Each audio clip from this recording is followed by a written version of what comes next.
الحمد لله رب العالمين، والصلاة والسلام على أشرف الأنبياء والمرسلين، سيدنا ونبينا وحبيبنا وشفيعنا ومولانا محمد وعلى آله وصحبه أجمعين. أعوذ بالله من الشيطان الرجيم. الذين آمنوا ولم يلبسوا إيمانهم بظلم أولئك لهم الأمن وهم مهتدون. صدق الله العظيم. بزرگوں اور بھائیوں، زمانے دراز سے بلکہ جب سے یہ دنیا قائم ہوئی، دنیا کے اندر آباد لوگوں نے ہمیشہ اپنے لیے سعادت اور خوشبختی حاصل کرنے کی کوشش کی. کامیابی کے طریقوں کو، لوگوں کے اندر اپنے مقام و مرتبے کو، اپنے لیے اطمینان و سکون کی زندگی کو حاصل کرنے کے لیے، راحت و آرام کے لیے کوششیں کی. چنانچہ ان کا اس چیز کو حاصل کرنا جب اللہ کے بتائے ہوئے طریقے سے ہٹ کر اپنی منمانی طریقے پر ہوا تو وہ دنیا کے اندر کامیاب نہیں ہو سکے. بڑے بڑے لوگ دنیا میں پیدا ہوئے اپنے دنیاوی مناصب کے اعتبار سے. فرعون کو اللہ تعالیٰ نے ہر طرح کی چیزیں عطا کی تھی. وہ خود کہتا تھا کہ میرے لیے مصر کی بادشاہت میرے ہاتھ میں ہے. وَهَذِهِ الْأَنْهَارُ تَجْرِي مِن تَحْتِي، اور یہ سمندر میرے نیچے سے بہتا ہے. قوم سمود و قوم عاد کے لوگوں نے اپنے لیے کامیابیاں تلاش کی اور انہوں نے سمجھا کہ مقام و مرتبہ حاصل کرنا، منصب کا پا جانا، سرداری کا آ جانا، مال و دولت کا جمع کرنا، یہ تمام چیزیں اس کو لوگ اپنے لیے سعادت و خوشبختی سمجھتے رہے. فرعون کے پاس بھی سب کچھ تھا. قارون کے پاس خزانے کی کیا کمی تھی؟ قرآن پاک میں قارون کے تعلق سے بیان کیا گیا کہ اتنی دولت کا مالک تھا کہ اس کے خزانے کی چابیاں اٹھانے والی ایک پوری پہلوانوں کی جماعت ہوا کرتی تھی. اللہ کے نبی صلی اللہ علیہ وسلم کے زمانے میں بھی مشرکین مکہ کے سرداران اپنے لیے مال و دولت، اولاد کی کثرت، منصب و مرتبہ، ان سب چیزوں کو اپنے لیے کامیابی سمجھنے لگے تھے.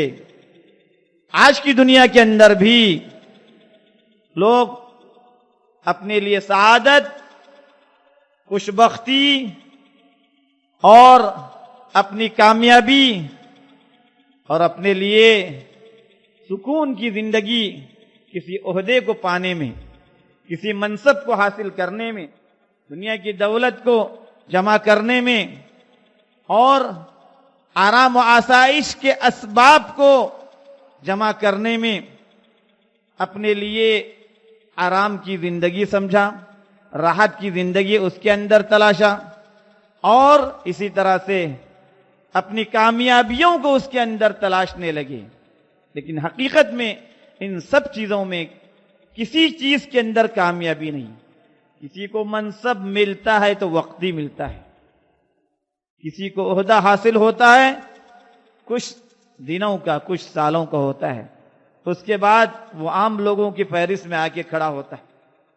دنیا نے ایسے لوگوں کو بھی دیکھا ہے دنیا نے کہ بڑے بڑے منصب پر رہے، لیکن جب وہ اپنے منصب سے اترے تو ان کا نام لینے والا بھی کوئی نہیں ہے، ان کے ساتھ اٹھک بیٹھک کرنے والا بھی کوئی نہیں ہوتا.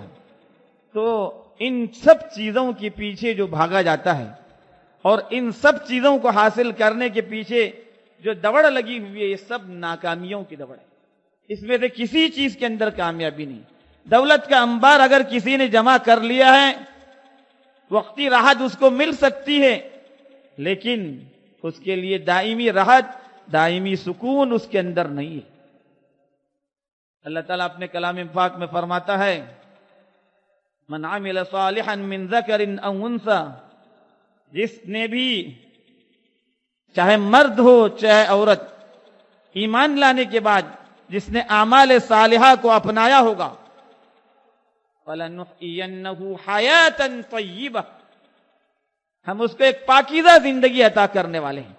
اس کی زندگی نہایت پاکیزہ ہوگی، دنیا کے اعتبار سے نہ کہ آخرت کے اعتبار سے۔ یہ اللہ کا وعدہ ہے اپنے کلام میں۔ اور دنیا کے اندر اس طرح سے پاکیزہ زندگی، راحت کی، سکون کی، اطمینان قلب کی زندگی ان لوگوں کو نصیب ہونے والی ہے جو مومن مرد ہو یا عورت ایمان کے ساتھ اللہ کی رضا اور خوشنودی کے عمل کو انہوں نے اختیار کیا تھا۔ وَلَنَجْزِيَنَّهُمْ أَجْرَهُمْ بِأَحْسَنِ مَا كَانُوا يَعْمَلُونَ، آخرت کے اعتبار سے حق تعالیٰ فرما رہے ہیں کہ ہم ان کو جو عمل وہ کرتے تھے اس سے کہیں بہتر اجر و بدلہ ان کو عطا کرنے والے۔ کس شکل میں؟ فی جنت عرضها السماوات والارض، ان جنتوں کی شکل میں، ان باغات کی شکل میں اللہ کی طرف سے اخروی اجر دیا جائے گا جو جس کی وسعت آسمان و زمین کی کشادگی سے بھی بڑھ کر، آسمان و زمین کے درمیان جو کشادگی ہے اس سے کہیں زیادہ کشادہ جنتیں ان کو دی جائیں گی۔ اور یہ اللہ کا وعدہ ہے، یہ مل کر رہے گا۔ اسی کے اندر قلبی سکون ہوگا انسان کے لیے، دنیا کے اندر راحت کی زندگی ہوگی، سکون کی زندگی ہوگی۔ اس کے لیے فرمایا گیا کہ بندہ مومن اللہ کے فیصلے پر ہر وقت راضی اور خوش رہے۔ اللہ کی طرف سے دنیاوی معاملات میں اس کے لیے جو فیصلے اللہ کی طرف سے ہوتے ہیں ان فیصلوں پر راضی رہنا یہ مومن کی علامت ہوتی ہے۔ مومن اللہ کے فیصلوں پر راضی رہتے ہوئے اپنے آپ کو حکم الہی کے تابع کر دیتا ہے۔ جو کچھ اللہ کی طرف سے اس کے بارے میں فیصلہ ہوتا ہے وہ اس پر راضی اور خوش رہتا ہے۔ دنیا کی دوڑ، دنیا کے لوگ ملکوں پر حکمرانی کے لیے کر رہے ہیں، ناکامی کے ساتھ پیچھے ہٹ جاتے ہیں۔ تاریخ گواہ ہے کہ دنیا کے اندر کتنے لوگوں نے کتنے ملکوں پر قبضہ کرنے کی کوشش کی، بہت کم لوگوں کو کامیابیاں ملی، اور اگر کامیابی ملی تھی بھی تو وقتی کامیابی تھی۔ لیکن اکثر لوگ ان کو سکون بھی فراہم نہیں ہوا، اطمینان بھی ان کے لیے میسر نہیں ہوا، وہ خالی ہاتھ رہے، دنیا سے بھی گئے خالی ہاتھ گئے۔ سب سے بڑا بادشاہ جو دنیا کے اندر گزرا ذوالقرنین بادشاہ تھا، جس کی سلطنت اور جس کی حکومت مشرق سے مغرب تک پھیلی ہوئی تھی۔ قرآن پاک کی سورہ کہف کے اندر اس کی سلطنت اور اس کی بادشاہت کے متعلق ذکر ہے۔ ایمان والا بادشاہ تھا، ایمان والا آدمی تھا، مشرق تک پہنچا، مشرق کے آخری کنارے تک پہنچا، مغرب کے آخری کنارے تک پہنچا۔ لیکن جب دنیا سے جا رہا تھا لوگوں کے سامنے یہ کہتے ہوئے جا رہا تھا میرے ہاتھ خالی ہے، دیکھنا کوئی چیز آدمی اپنے ساتھ نہیں لے جاتا، لے جاتا ہے انسان وہی چیز جو اس نے نیک عمل دنیا کے اندر کیے ہوں گے، جو اس نے اللہ کی رضا اور اس کی خوشنودی کے اعمال انجام دیے ہوں گے، جو اس نے اللہ کے بندوں کو فائدہ پہنچانے کے کام کیے ہوں گے، جو اس نے اللہ کی رضا اور اللہ کے فیصلوں پر خوشنودی کے ساتھ اللہ کی رضا پر راضی رہتے ہوئے اس نے زندگی گزارے ہوں گے، وہی کامیاب ہے۔ انہی کے لیے قلبی سکون ہے، انہی کے لیے راحت ہے، انہی کے لیے آرام ہے۔ دنیا کے اندر پاکیزہ زندگی ان حضرات کے لیے ہوگی، یہ اللہ کا وعدہ ہے۔ الذین آمنوا ولم يلبسوا ایمانهم بظلم اولئک لهم الامن وهم مہتدون، جو ایمان لائے اور ایمان کے ساتھ اپنے ایمان کو گدلا نہیں کیا اللہ کی نافرمانیوں سے، اس کی معصیتوں سے، اس کی مخالفتوں سے، وَلَمْ يَلْبِسُوا إِيمَانَهُمْ بِظُلْمٍ أُولَئِكَ لَهُمُ الْأَمْنُ، اللہ کا وعدہ ہے ان کے لیے امن و امان ہوگا، راحت ہوگی، چین ہوگا، سکون ہوگا، اطمینان ہوگا، راحت کی زندگی ہوگی۔ وہم مہتدون، اور یہی لوگ ہدایت یافتہ ہیں، یہی لوگ اللہ کی طرف سے صحیح راستے پر ہیں۔ بزرگوں اور بھائیوں، یہ اللہ کا وعدہ ہے۔